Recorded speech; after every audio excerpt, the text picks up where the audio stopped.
he's a white police officer, you know, and everything has to go according what the white community or he as a representative says. Amos. Yeah. All right. Yeah. Let's move over to the to the crazy killing of Dante Wright. You know, let's show the video first, Amos.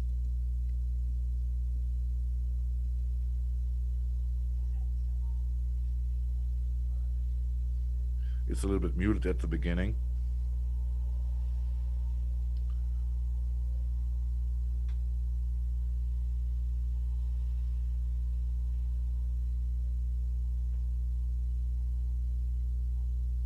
What we're seeing here is the body cam.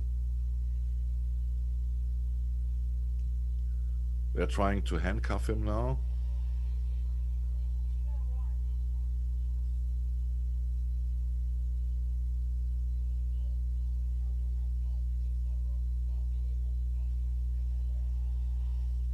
Yeah, and now he's trying to escape. What is it? Well, I don't know. In this stressful situation, this can happen, and especially in America for black men. But it is, in this case, a stupid thing you can do. But there he was already shot, and he crashed into another car, and he died. And if you look why, in the first place, why they stopped him, he missed an appointment at court, as I know, and there was another thing. I think this is nothing dramatic, you know. He didn't rob a bank, he didn't kill another guy. They know where he lived. I don't know that it is necessary to shoot at someone, you know. And then, of course, there comes the next excuse, you know. If you can go on and go to slide 11. And this is the excuses get more and more ridiculous, in my opinion. You know, and there's a police woman who shot the poor man, and he was yelling taser and is shooting her actually gun at him, and it is crazy that she is telling it was a mistake. You know, that the white woman mistook a handgun for a taser. And then let's quickly jump over to what someone who is living on this earth since the dinosaurs were working on it. Even Pat Robertson, play this, please. There's just no comparison. As I say, they're not making tasers in this yellow color anymore. They're making in black. They're making them yellow. Now, how she made the difference was she shot that poor guy to death, saying, "This is what I thought. I thought was my taser." And if you can't tell the difference in the feel of those things, it's crazy. It's crazy. Yeah, and one other thing to mention is that they noticeably, I mean, they've thought about these things, and they have the gun on the dominant side in the holster, and the taser on the left side, on the other, on the non-dominant side.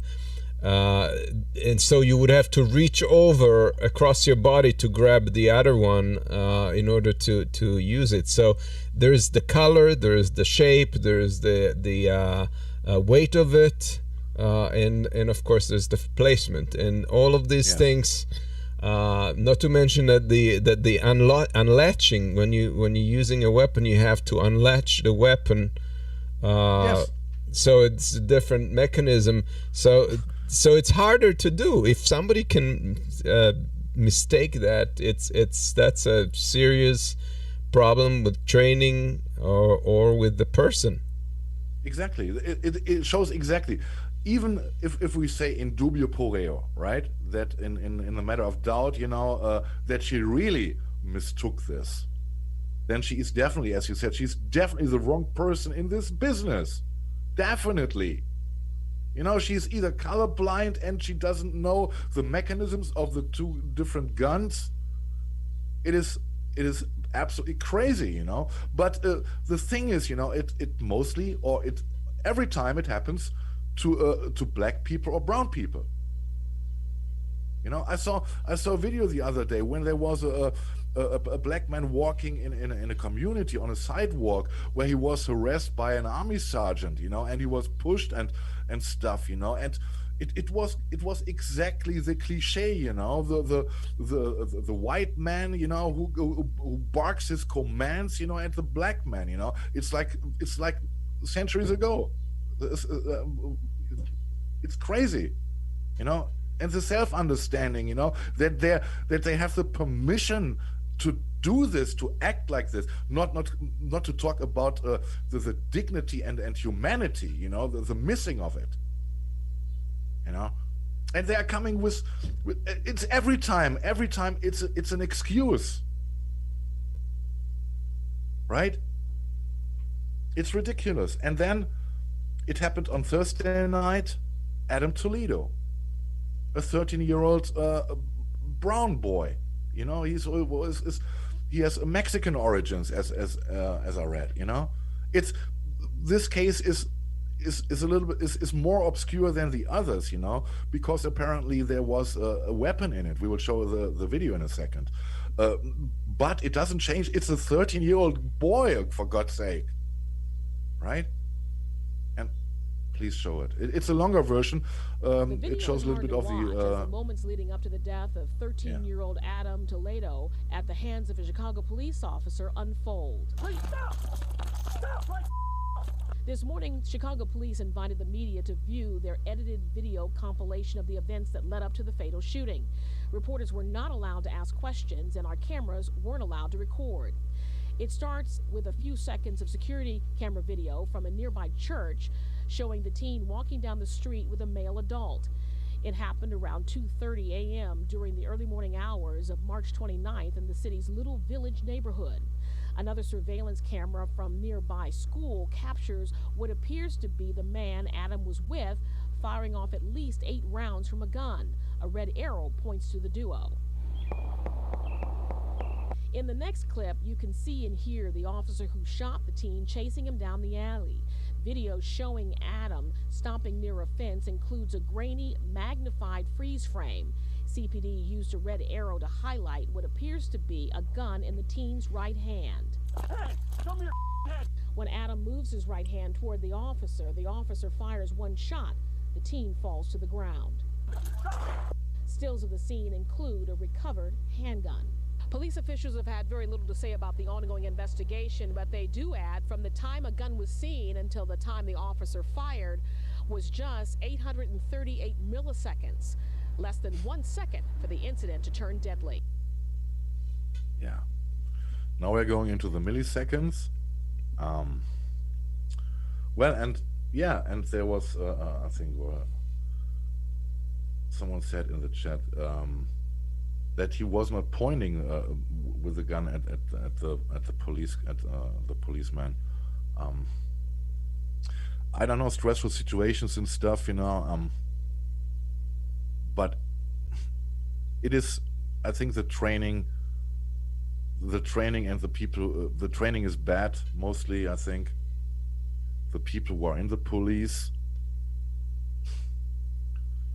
I don't know. This is a situation where I would have deployed probably a taser rather than a gun. And again, even in the worst of situations, they don't have to shoot them in their upper body. In the chest. Why in the chest? Right. Maybe it's an unwritten, unspoken permission, to use overly violence against a certain group of population in the US. I don't know, Amos. I'm not living there, but it's always the same, and I don't know if I remember back how many times John and I were talking about this, and you guys remember how John was raging about the police always. He was also helpless and desperate, and he was fucking angry about what all happened.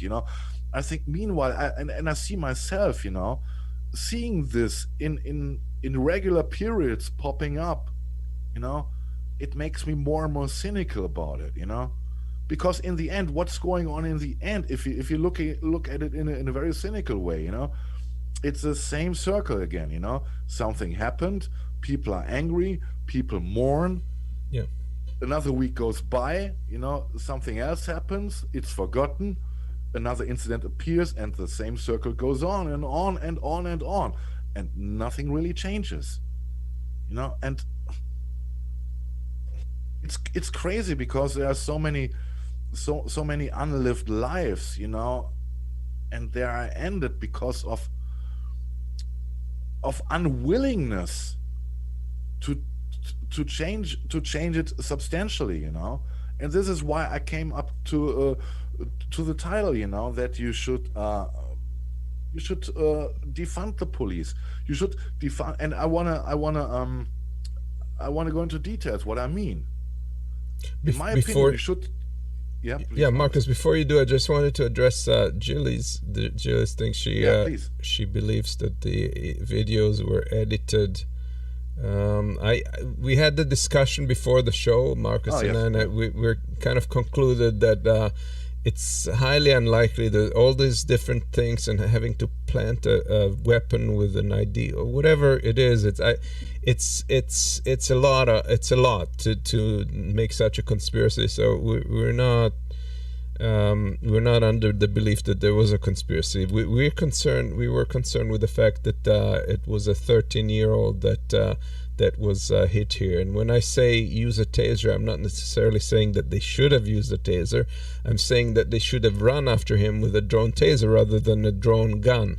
Because even if the worst of situations, you don't want to kill a kid for whatever it is, but to be able to stop him from shooting at the police. I got what you mean. It's the question of means. What do you want?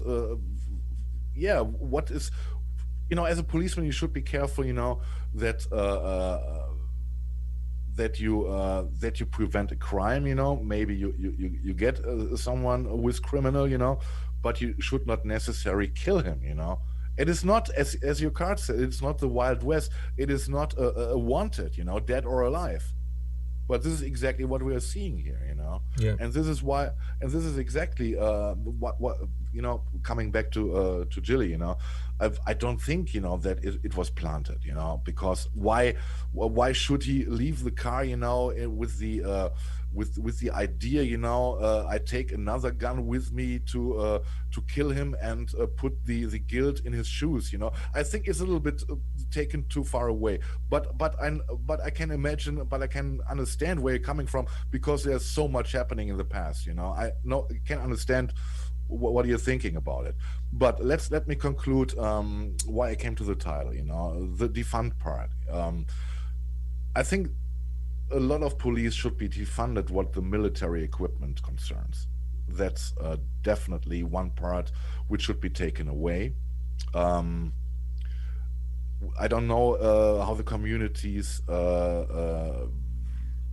are with the financing of the police, in how far they are acting responsible.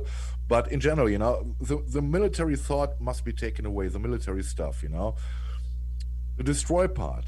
You got to destroy the racist roots within the police. And this takes a long, long journey, in my opinion, That this means that before you hire someone for the police, you need to have a psychological treatment, that he is checked, his background should be also checked. It is the same like buying a weapon, it's a weapon check, and this guy with a weapon should also be checked, because it is the same, where is he coming from, what is he standing for, and all this stuff, I think a psychological expose, or how do you call it, should be necessary to enter police in the first place. I agree. I think in Israel, when you're being recruited for the military, they have mandatory psychological tests for any of the action troops, any of the people who are actually in combat troops, and it's far from perfect, obviously, but they don't even do that here in the police. They should have done, if Israel's military can do it, they should definitely do it here for the cops that are in constant conflict inside of civilian populations. They should know that the person is psychologically capable to withhold stress and to make split decisions and so forth, and they don't. Yes, and this includes that this is not only checked one time when they're getting hired. This should be done regularly, because it can change over your work, over your job, because a policeman has a hard job to do.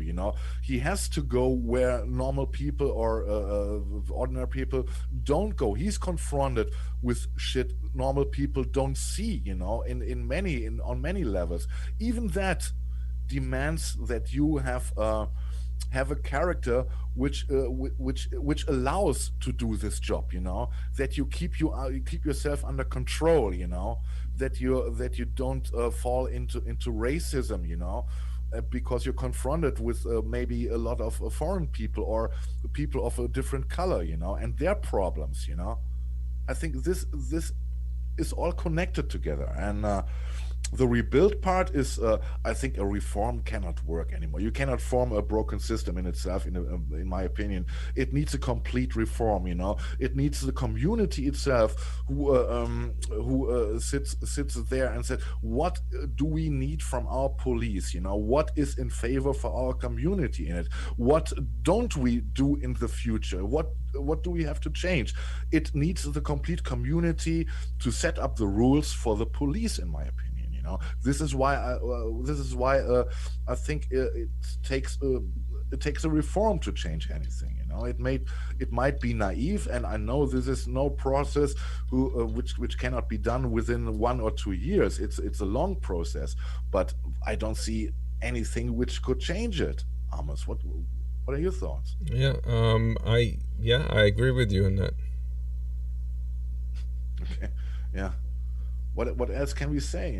It's people are mourning. I saw the heartbreaking speech of Dante Wright's aunt, and I'm fed up with this shit, and I think you guys feel the same about it. Nobody wants to watch these horror anymore. And yeah. It needs a change, and I know where it's coming from. There's so much unwillingness, in politics to really come with a change. Yesterday we had another mass shooting. I think it was in Indianapolis, right? Another mass shooting. It's the same with the mass shootings. There's the same circle, there's coming one and then the next one, and everything between is mourning and forgetting and anger. Yeah.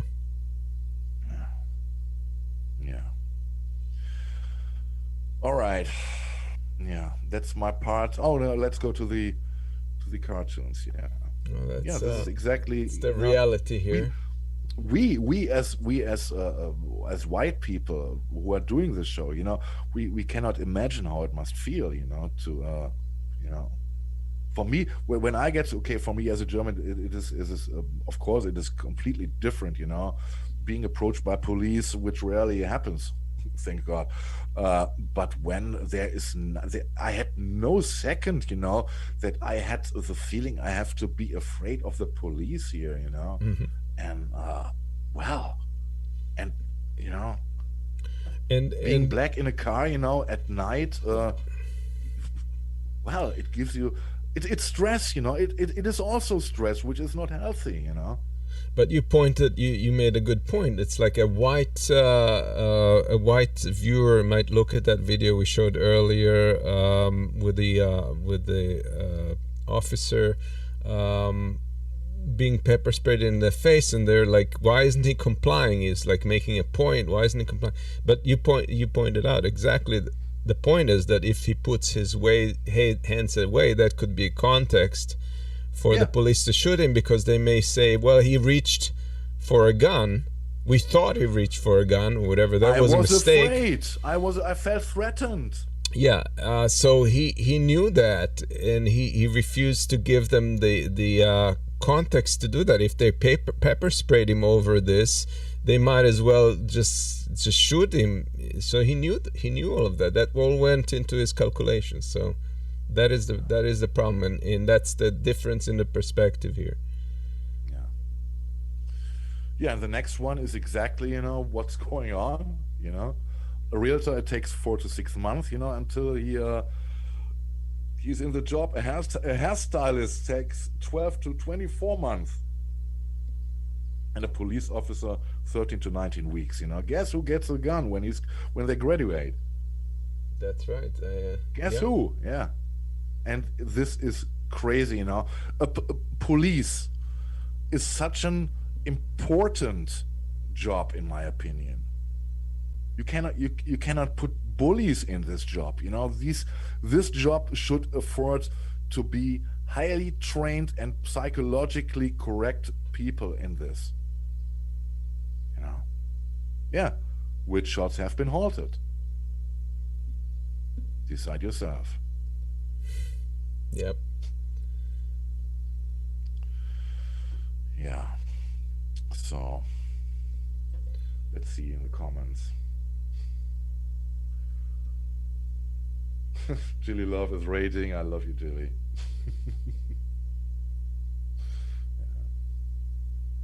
Yep. All right. Let's get over to the big announcement of Joe Biden that the war in Afghanistan for the Americans is going to end.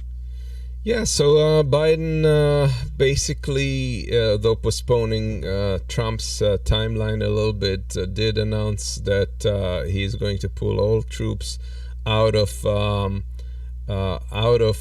Afghanistan, no matter what, by September 11. And this comes after the peace talks have been halted. The Taliban is increasingly defiant of the ceasefire rules. They're basically not going along with any of the stuff that was set up during Trump's time, and this is the time where Biden says we're going to pull out. And I get the criticism of what has been the criticism of us staying. Are we going to stay indefinitely there? How have we improved the situation? The situation is a complete mess, and we're just sitting there and unable to do anything. On the other hand, where did I cut off? I don't know, man. You were cutting off with on the other hand. That was the last thing I heard. Yeah, well, on the other hand, we're well, it's problematic because we can't just leave. If we leave, it's going to immediately fall into the Taliban hands.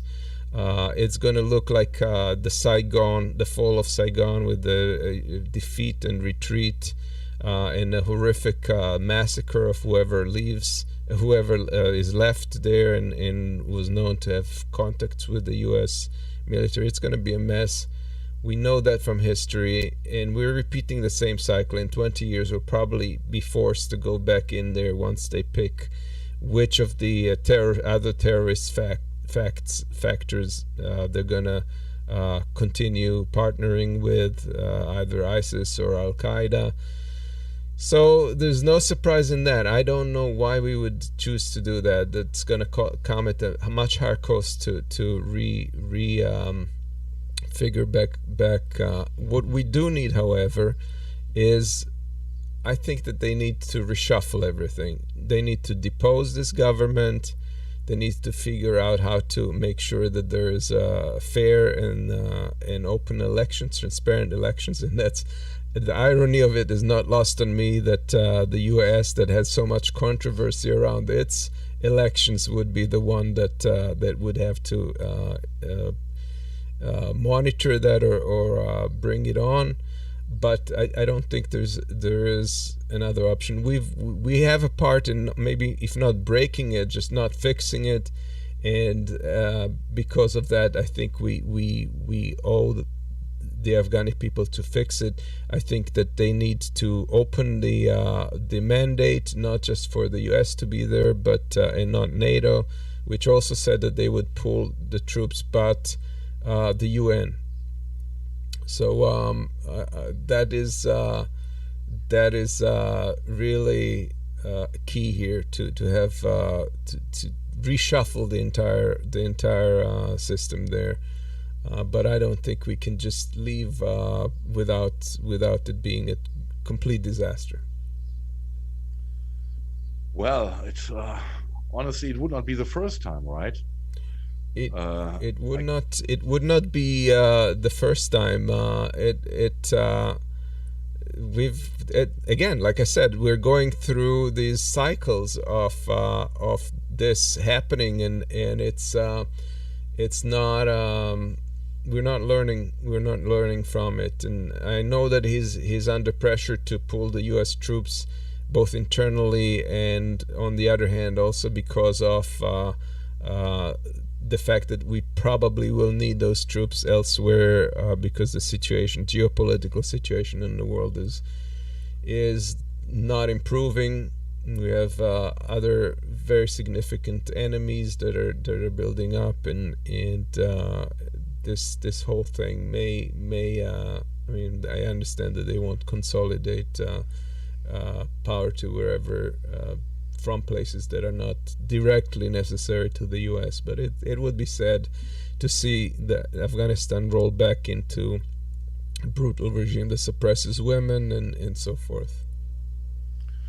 I think this cannot be prevented, if the troops leave. Look at the history, of Afghanistan. They forced many superpowers over centuries out of the country, and that is correct. I'm in the first place. The question is, was it necessary to invade Afghanistan in the beginning? When I remember right, it was about the Taliban, and that they are hiding Osama bin Laden there somewhere in the caves. Yeah. And well, it is a little bit difficult, to talk about this, because I don't think that it was necessary at all to go to Afghanistan, because I'm lacking the imagination that someone who is sitting in a cave in Afghanistan can arrange the 9/11 attacks. But this is my private opinion on it.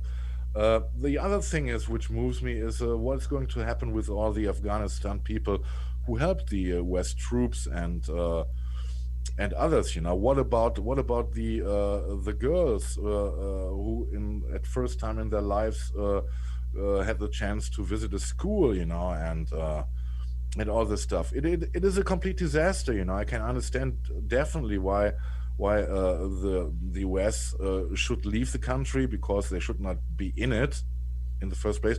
But they created now a situation.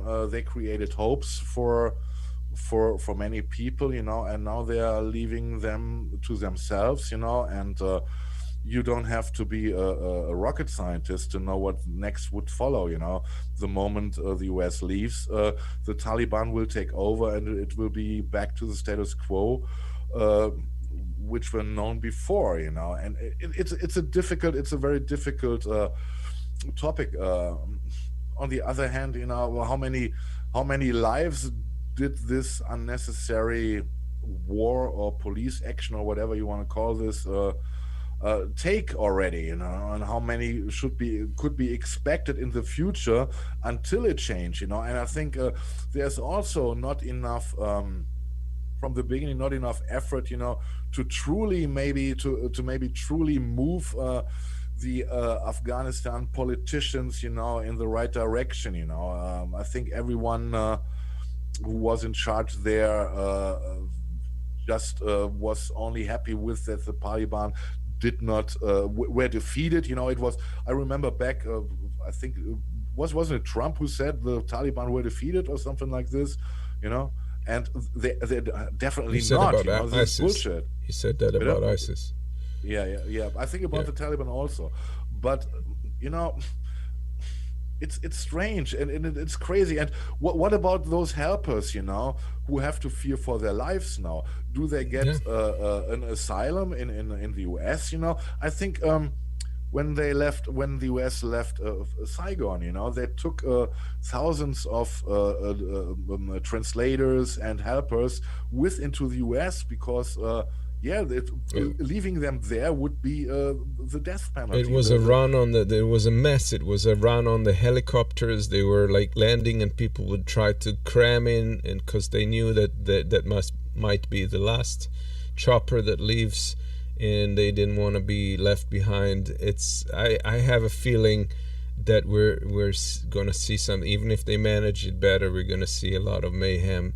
And definitely the Taliban waiting for the last minute. Now here's the question: if the Taliban acts on this, knowing that Biden committed to leave at that time, and they exacerbate the situation, they may cause this administration to have to reverse. They may force this administration to have to reverse their pull.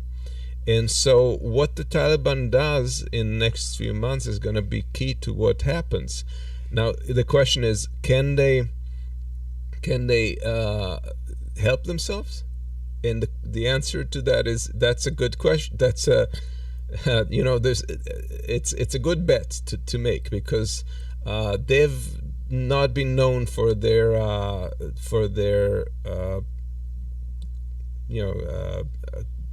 moderate planning or their I don't know if they can help themselves. I think that there is a chance that they will botch it up. They will increase the attacks and then reverse this. But that is something that remains to be seen.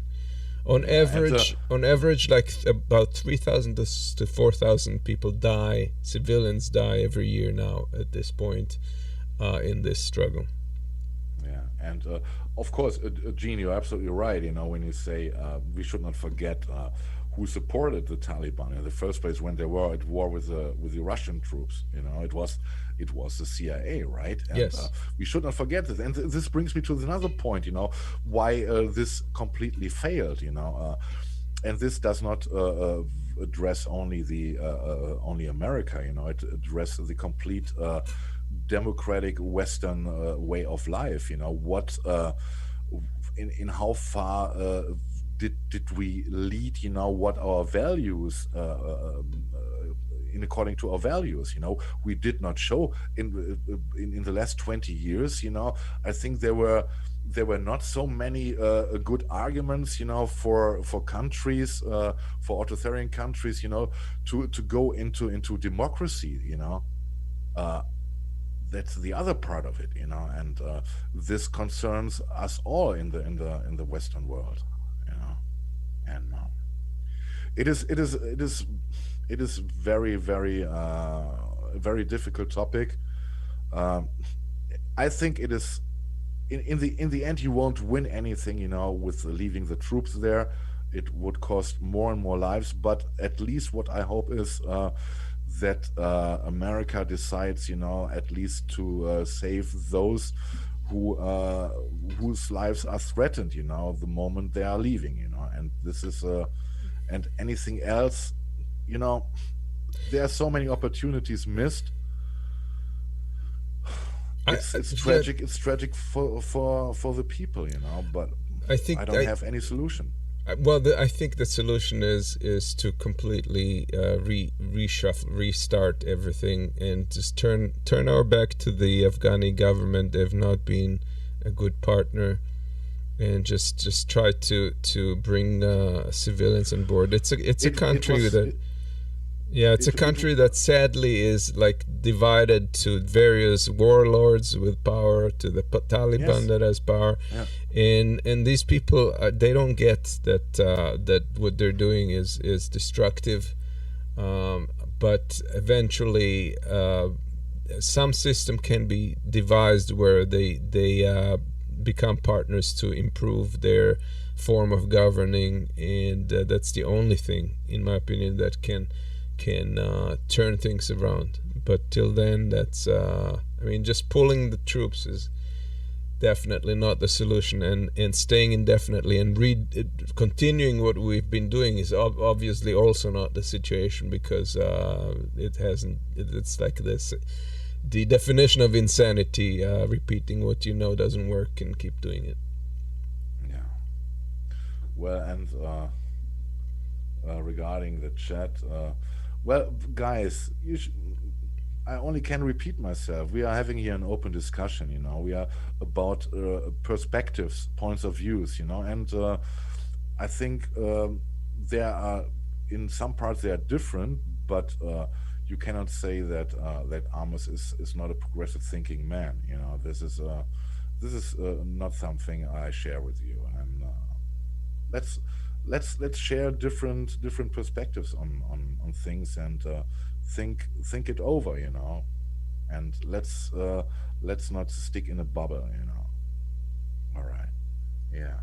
We have Let's a go on with bunch. cartoons.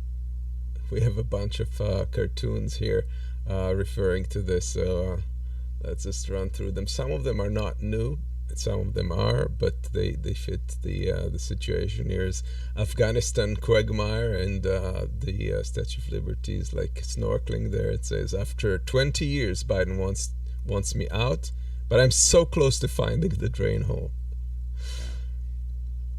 And U.S. to leave Afghanistan. We're counting the minutes, and we know the Taliban is. And here's the U.S. comes in down battered from the hills of Afghanistan, and all the past warriors are cheering this it is on. exactly what I said. Look, it goes Genghis Khan, Alexander the Great, Hagar the Terrible, Hagar the Terrible. the Russian bear, yeah.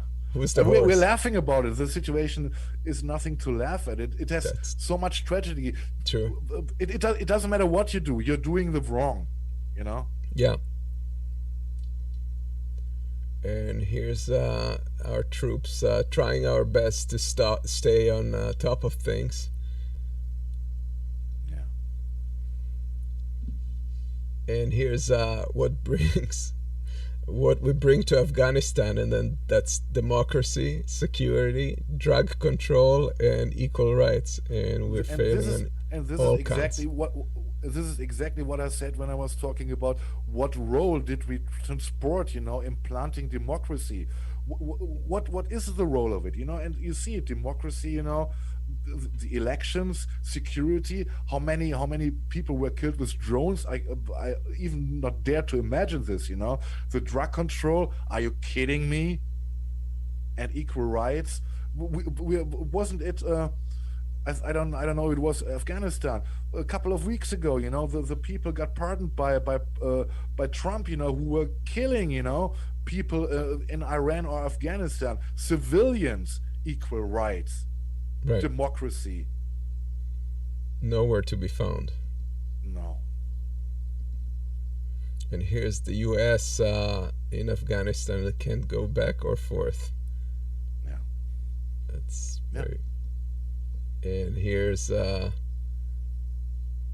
the previous nations on the rocks left marks, and who's to say they won't learn to love us if we stick around 2 more years?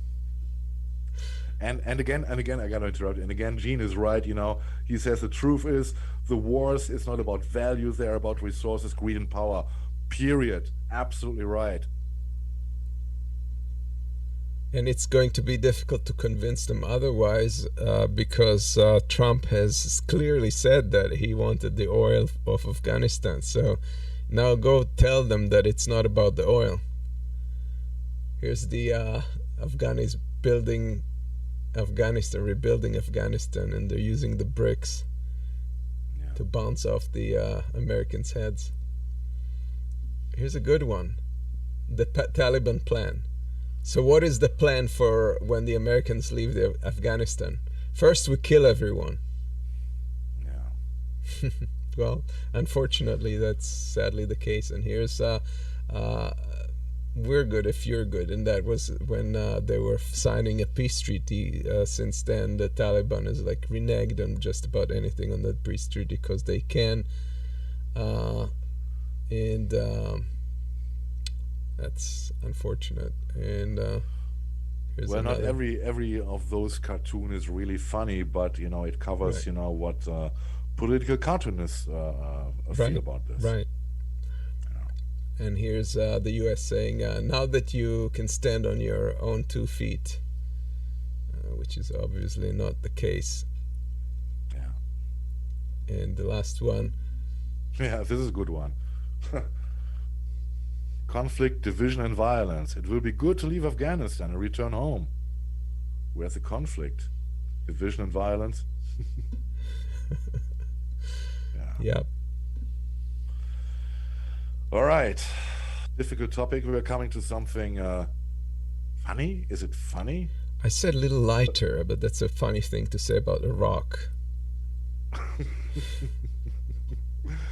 Well, it was. I think it was in a Hollywood celebrity magazine where the people were asked, how would they vote for, and I think it was about 46%, would be willing to give the vote to Dwayne Johnson, formerly known as The Rock, professional wrestler, and obviously, from what I know, from what we see, he seems to be a nice guy, and but if let's go into the article first. The professional wrestler turned star actor Dwayne The Rock Johnson said on Monday that he would run for U.S. president if he felt that he had enough support from Americans.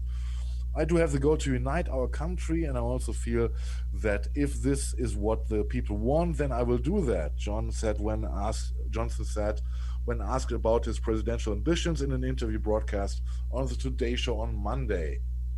Well, it later turns out the ex-wrestler did not say which party he would represent or when he might launch any bid for the White House. His remarks follow an online public opinion poll released last week that found some 46% of Americans would consider voting for Johnson. So, 46% voting for Johnson. For what?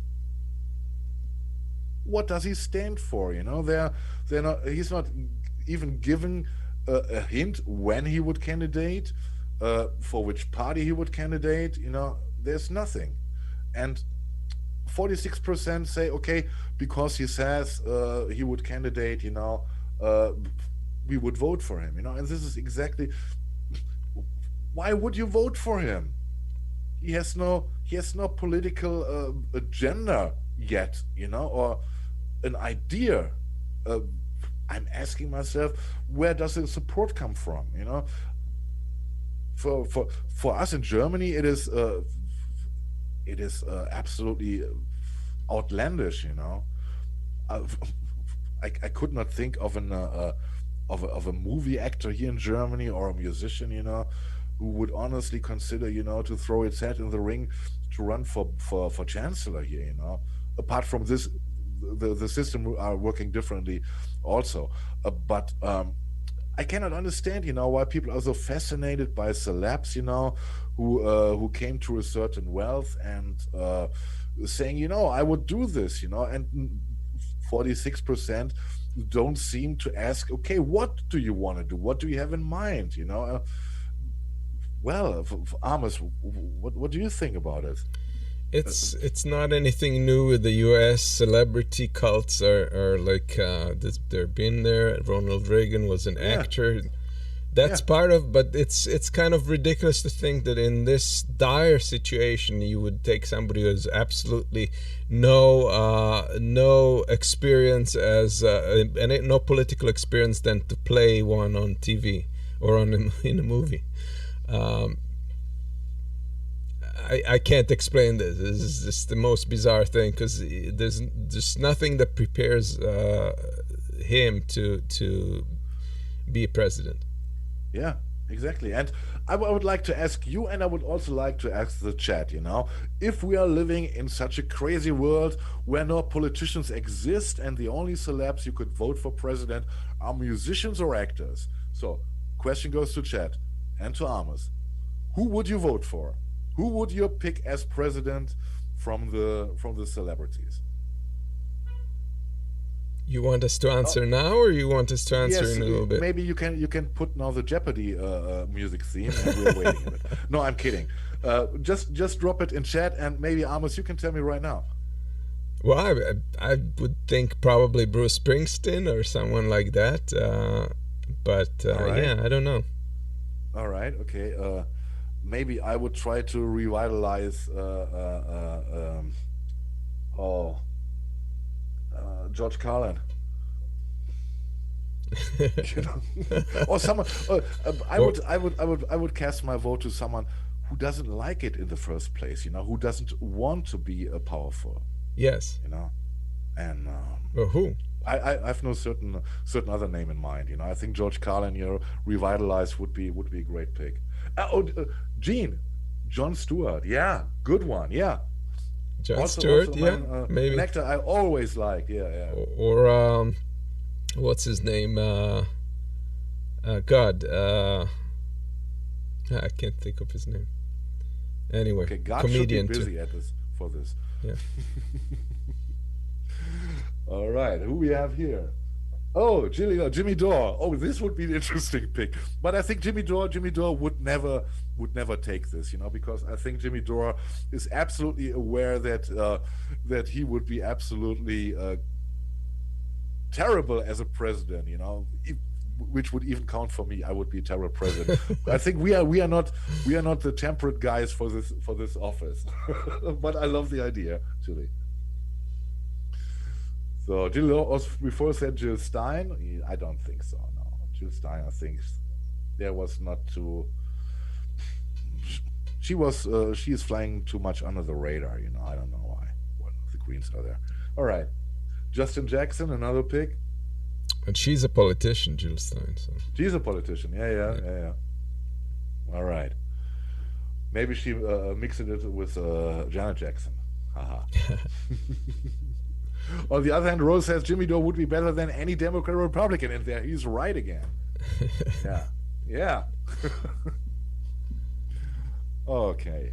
Yeah, let's go to the corruption part of the show. You know, let's talk about Sinema Manchin. You know, what would be no joke without a little bit of corruption? Yeah, of course. Yeah. Send your bribes to. Doesn't matter. Yes, it is not surprising at all, you know, but I think we should talk about it a bit, you know. Sinema and Joe Manchin, you know, Joe Manchin seems to be the factual leader of the Democratic Party in these days, you know, and opposing the $15 minimum wage. You know, the filibuster is also in questions, you know, what him concerns. You know, but why are they doing all this shit? You know, they should be according the line, etc. You know, and what we are learning is week after voting to kill a $15 minimum wage, Senators Kristen Sinema and Joe Manchin will headline the national conference of the restaurant lobbying group that led the battle to block the wage increase and that is fighting a separate democratic measure to make it easier for workers to form unions. Both lawmakers have also recently raked in campaign cash from corporate interests that have been fighting a minimum wage increase. Oh, how surprising, right, Amos? You know, and it's the same thing. You know, they are doing the job for the people who are paying them. And Sinema and Manchin will join disgraced former Chicago Mayor Rahm Emanuel next week in speeches at a conference held by the National Restaurant Association, NRA. This is, yeah, the NRA, you know. According to the conference agenda, the NRA has been aggressively lobbying against Democrats' proposed minimum wage hike and labor legislation. Yeah.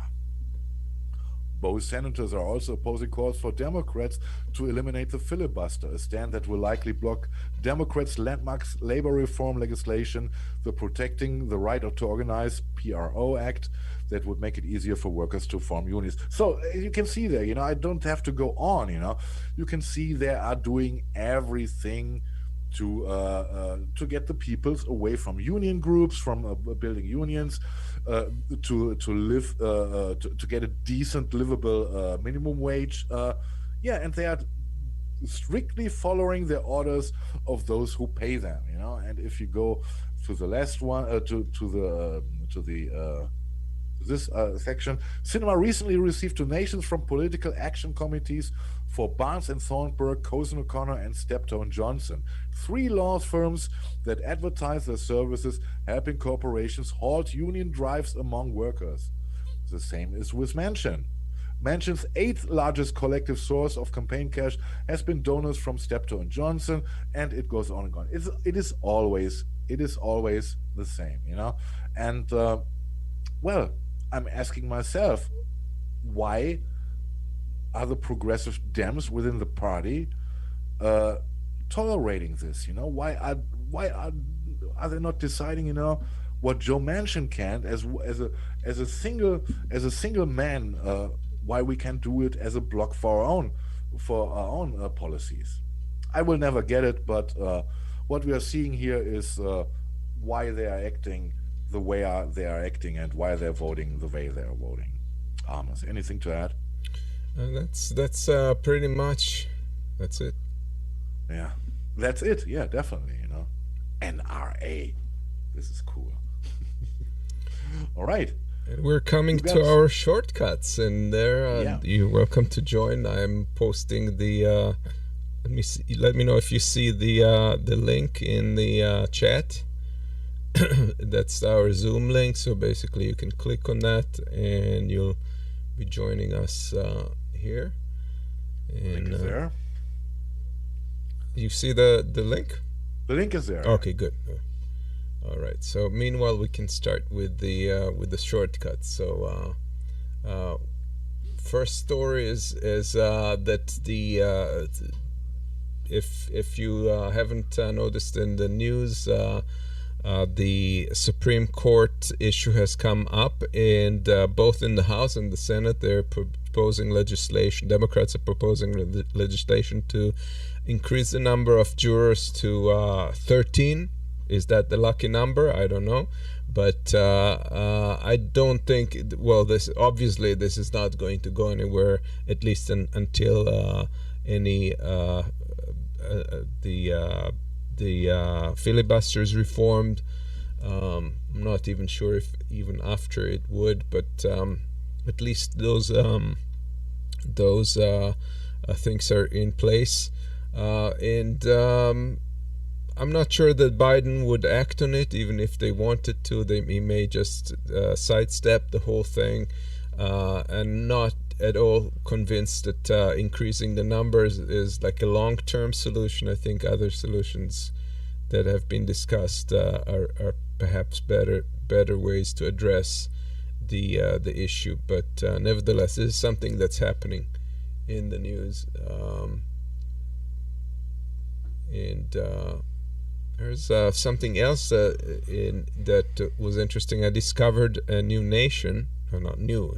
I discovered, to me it's new, Kiribati, and that is a few islands in the Pacific Ocean that they're expected to be the first victims to fall under climate change. They're going to be the first that would be wiped out by raising sea levels. And they're already trying to get refugee status.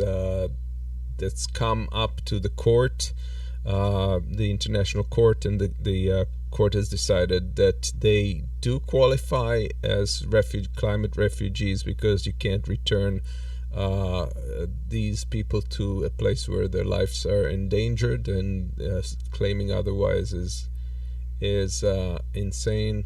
And here's a little video about this nation that I've not have you heard of Kiribati? Not yet, but I had a short glimpse into the video before. Here we go.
Kia kuustaa.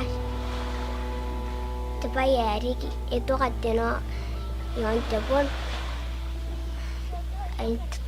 Tairikin ngapungin sus are toni pe.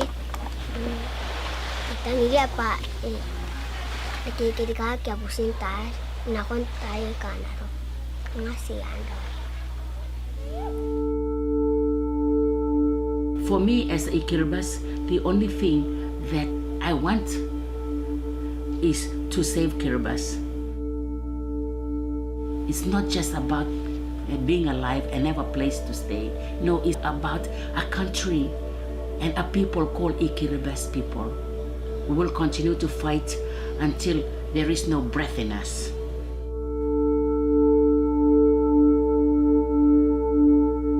These are the issues that Kiribati people are facing right now.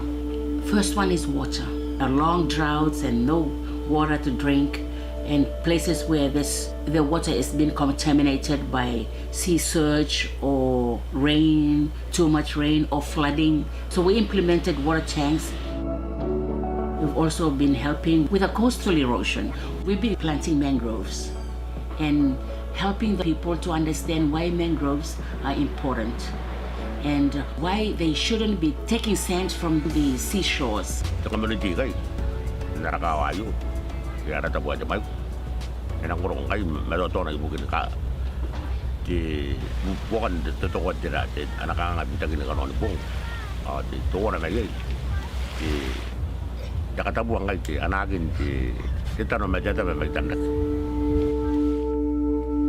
In food security, we've been telling people, go back to your Kiribati traditional crops.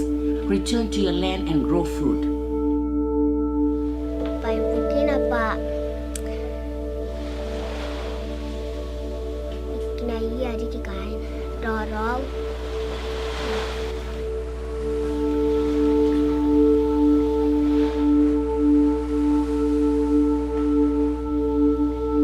If climate change is going to take away my sovereignty as a country, as a people, then everyone that is part of Kiribati and part of these countries that are facing the problems today, we will continue to fight. We're going to speak, we will continue to advocate, we will continue to shout and scream until they say, yes, we can do something, we can come to a binding agreement.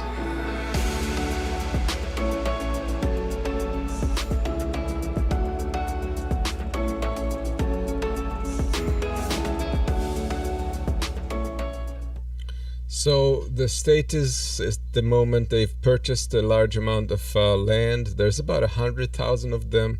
They purchased land in Fiji, where they're going to be moving their entire population to. However, they don't have statehood, so they're going to be held down to the Fijian their laws and so forth, and have no legal status, and that's a problem. And to say the least, their culture is probably going to go away. The land that they have is on hilly sides. They will not be able to do the things that they have done for livelihood in their islands, and it's unclear how they're gonna even live. It is seeing the 8-year-old girl, hoping, that she can stay there because she has got their friends there. Well, if you remember back the report we had last week here, about the Pine Island glacier, and scientists say we have to expect a global sea level rise about 3 meters. You can imagine how this area would look like. And And that's something that can happen. Planting mangroves and stuff, is not more than a desperate attempt, to prevent what's maybe unpreventable anymore, and it's heartbreaking to see. And if ice sheets like that fall into the ocean, it's an immediate sea rise. So they would be just it would be a death sentence. There's no way that they could survive that, or that anybody could move such an amount of population in one time. So it's heartbreaking. It's terrible. I remember in 2000 I went to independent Samoa. There was a politician there by the name of Latagaloa Pita that was concerned with the sea rise level, and he invited us. I was part of a organization that was working on a global people's assembly, which would be kind of like a body that would encompass the entire world, and on a regional basis rather than a national state basis, and try to affect change that way. So he invited us for a stay there, and I won't forget the experience of Samoa's islands and how they were like. I saw how the water was eating away and getting closer and closer inland, and that was in 2000. I can't even imagine where they're now. But it's like, to them it's as real as you looking at the weather for tomorrow, whether there's going to be rain or not. It's happening. Yeah, exactly. And Jilly Love banning fossil fuels and wars instantly, and slow sea level rise. But do you really want to cancel our capitalistic culture, Jilly? Haha. Yeah, it is. Yeah, it is heartbreaking, as I said. And when we really can expect 3 meters global sea level rise, I don't have the fantasy to imagine what this means for all of us. I don't have it. It means a complete disaster. Right. Absolutely. Not to mention food and so forth, food production. And here's another thing that was interesting, because there's a lot of naysayers that are saying, well, the global climate change may be bad in one way, but it actually is good in another, and it all on its own it balances itself out, because some places have better produce or production and others less. Here they did research on that, and they determined there's only a handful, 5 countries that have their production, their crops increased. So there's a place, you could see the dark blue is 15% increase. The brown, all the way to the dark brown, is minus 50% of produce for these countries. Most of the world is actually seeing a decline in food production and not an increase. So look at the upper part of Africa. Look at that. Africa is completely screwed. North America is completely screwed. Even the U.S. is not doing that great, but not as bad as some of Central Africa. That's for sure. Central Africa and Central America are seeing the brunt of this climate change. Yeah. It's terrible. Yeah.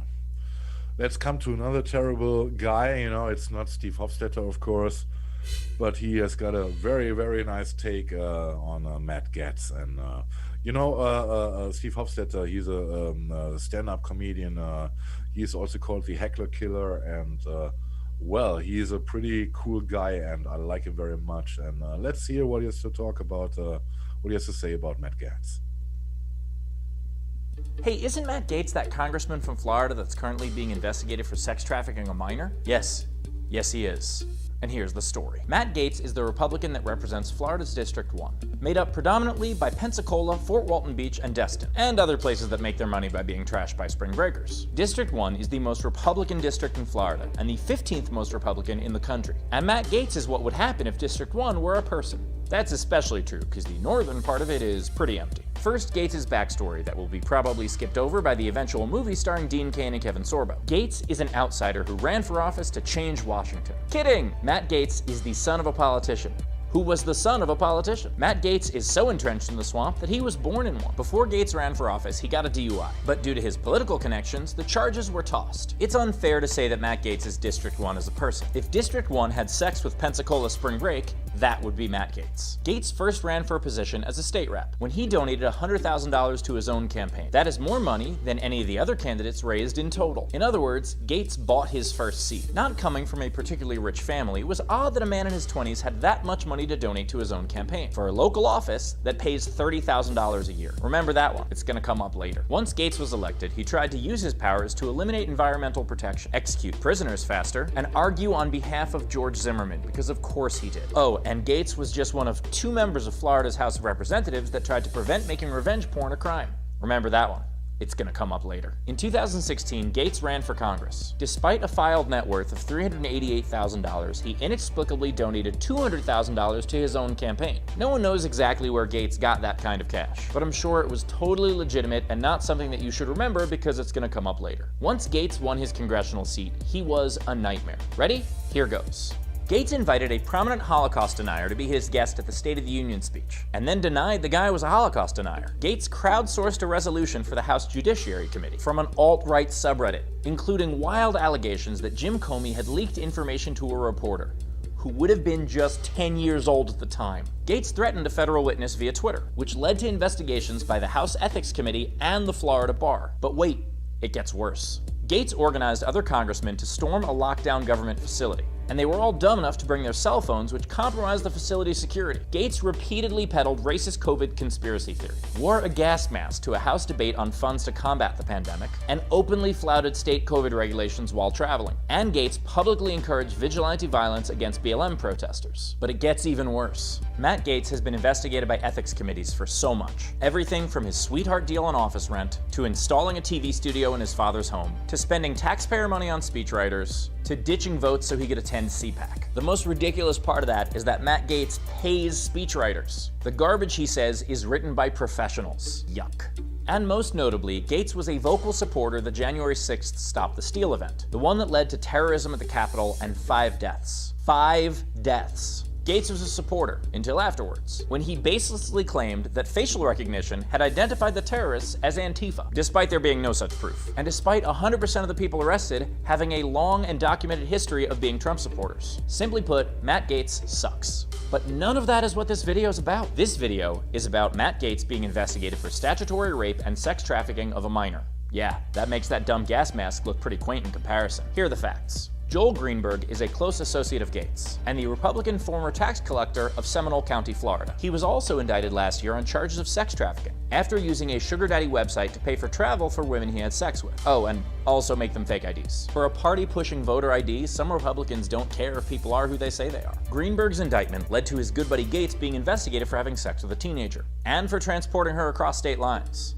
And that is what this is about. We won't get into Greenberg's racist posts, using public funds to buy weapons, funneling millions of dollars in taxpayer money to his friends, or accidentally setting a government building on fire with the servers he purchased for a cryptocurrency that he created, because of course he did. We are just focused on the statutory rape and sex trafficking charges. All of that other horrible stuff that Greenberg and Gaetz did doesn't make the sex trafficking and statutory rape charges true, but it does make them pretty believable. You know what else makes them believable? That the G-men used Apple Pay, Cash App, and Venmo. Oh my God, they're dumb. There's another thing that makes this particularly believable. In 2017, the House voted on a bill against human trafficking, and in a rare nonpartisan vote, every Democrat and every Republican voted for the bill, except Matt Gaetz. Matt Gaetz was the one congressman who voted against a bill that would try to end human trafficking. What reason could he possibly have? Gates said it was because he didn't want to create more government oversight, which is strange because he normally supports big government oversight when it comes to immigration. So it seems that Gates is against immigration, unless that immigrant has a very specific set of skills. As more details of the investigation are becoming public, we are learning more about Gates, like the blanket pardon he allegedly asked for from Donald Trump, and that Gates has been accused of showing nude photos of women he had sex with on the House floor. Remember Gates' vote against the revenge porn bill? So do I. Now you might say we shouldn't believe any of this because this is clearly a partisan investigation. And you could say that if you're stupid and don't know things. While this investigation became public recently, it began last year, under former President Donald Trump's Department of Justice. As this investigation goes forward, there are many questions to answer. Did Matt Gaetz have sex with a minor? Was the money that Matt Gaetz sent to that minor via Apple Pay, Cash App, and Venmo for sex? Was that money for traveling across state lines to have sex? Where did the giant amount of money that he donated to his own campaign come from? And most importantly, who will be District 1's next representative? Because I'll bet $10 it will not be Matt Gaetz. You can Venmo me, but what do I know? I should stick to comedy. If you enjoyed this video, check out my latest Stick to Comedy video right here. Subscribe to my YouTube channel here, and check out my live streams here. You can join my Patreon at patreon.com/Steve Hofstetter, and see my live touring schedule on my website, stevehofstetter.com. Thanks for watching. Yep, you should. Yeah. That's Steve, yeah. I like him, I like him. Well, I cannot... Who votes for this guy? You know, I don't know. I don't have...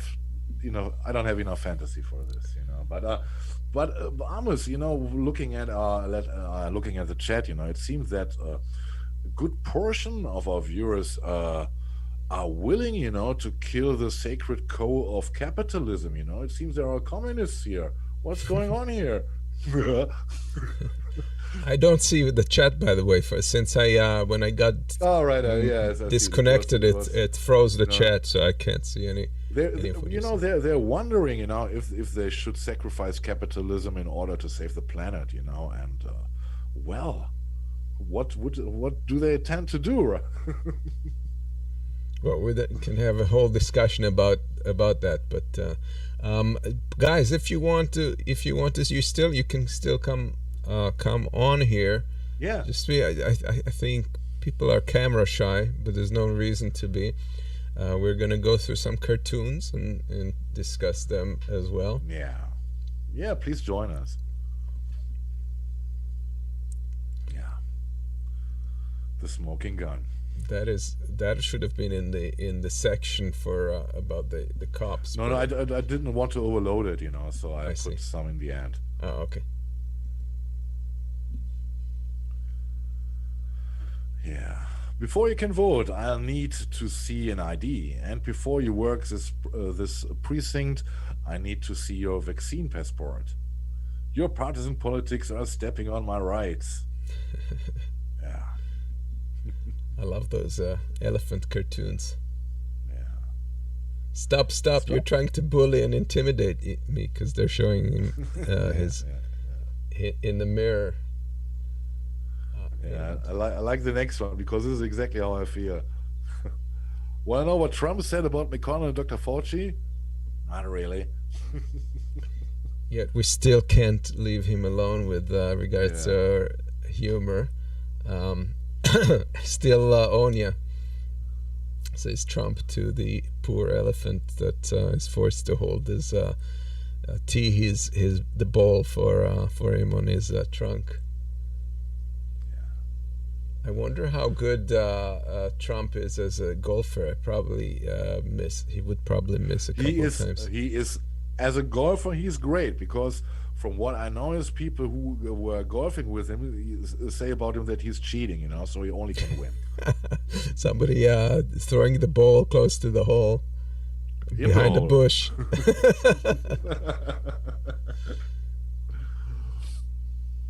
Yeah, the new rules. Yeah. The GOP-approved ballot box. Yikes. Drop your arm in there. Yeah. And here's the blood clots issue. Guns are not so much of an issue.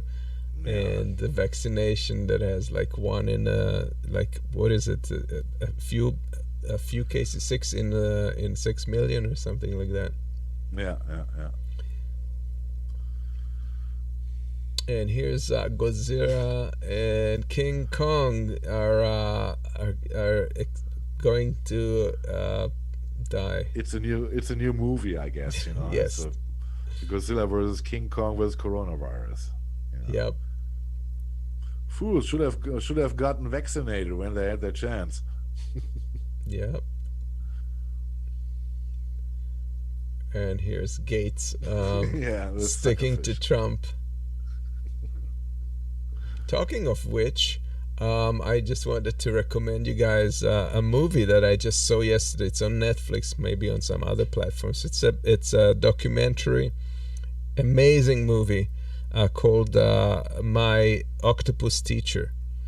And John told me about it. Yeah. It must fantastic be movie. Just like I cried. Yeah, John also told me this is heartbreaking.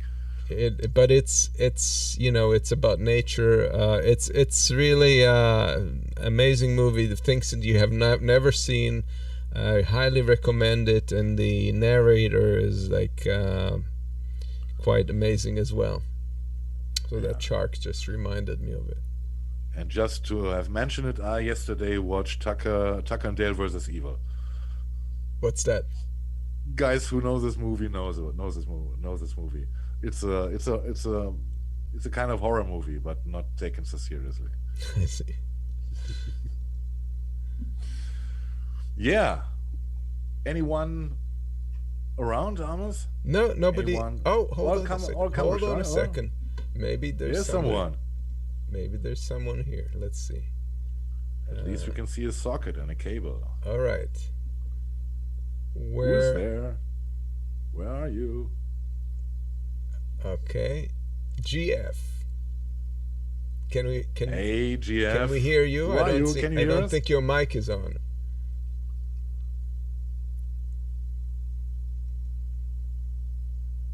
Do we have a little bit more light? Maybe would be cool.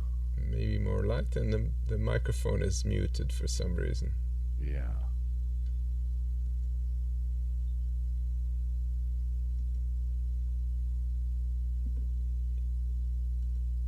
Well, I don't know, unless he's not talking, which is a possibility, but all right.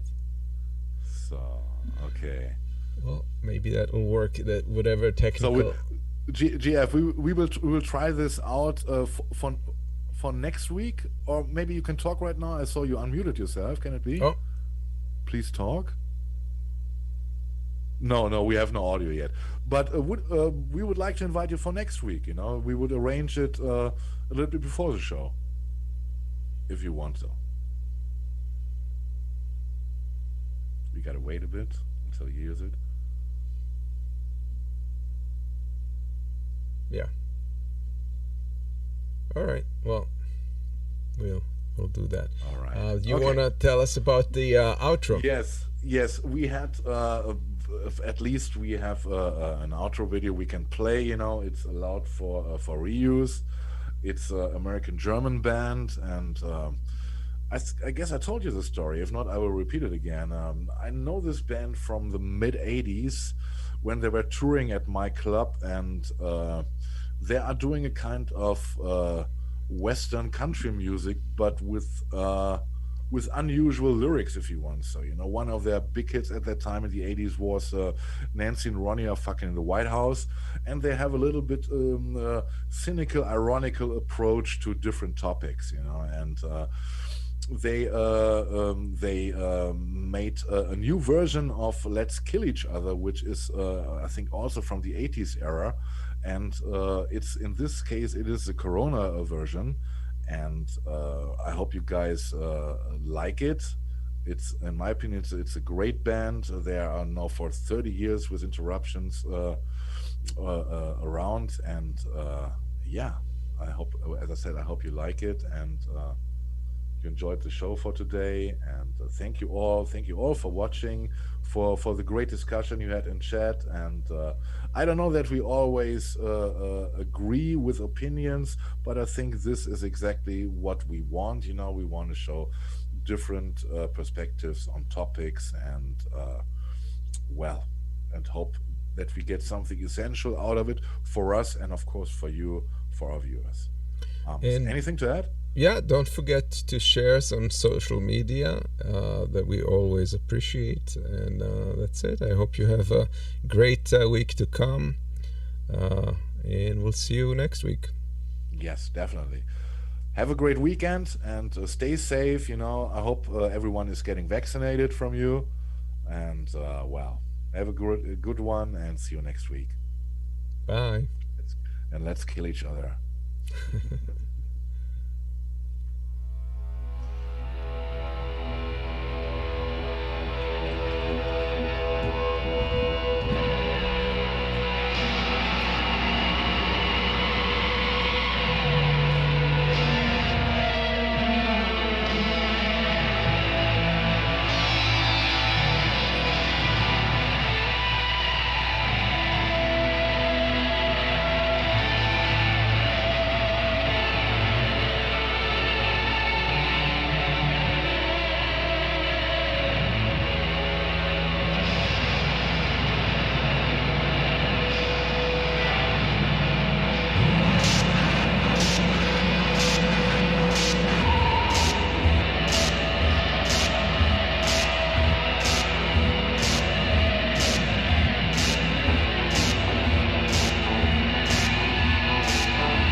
And I am left and you are right. Let's kill each other.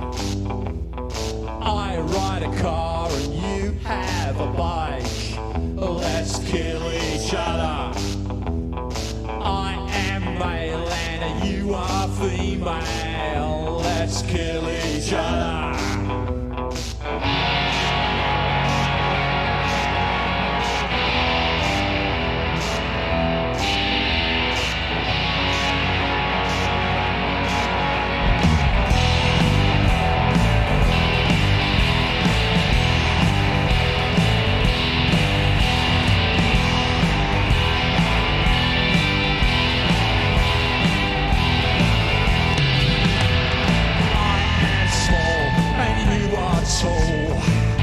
Let's kill each other.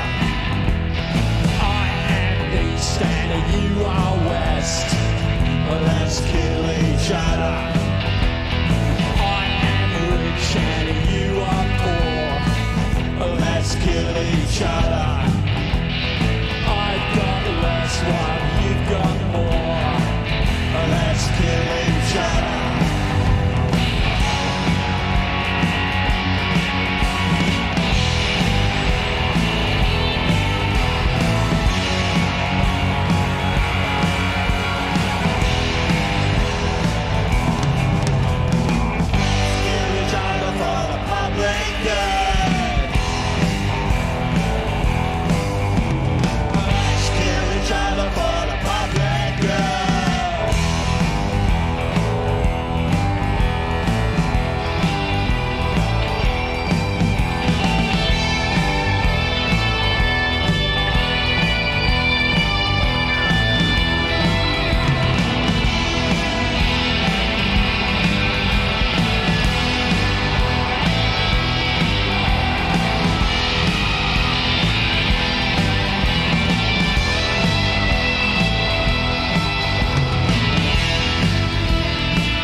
I've got blue eyes, yours are grey.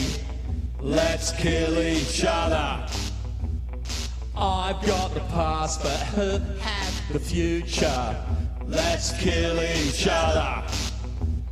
I am black and you are white. Sing, let's kill each other. I am left and you are right. Come on, let's kill each other.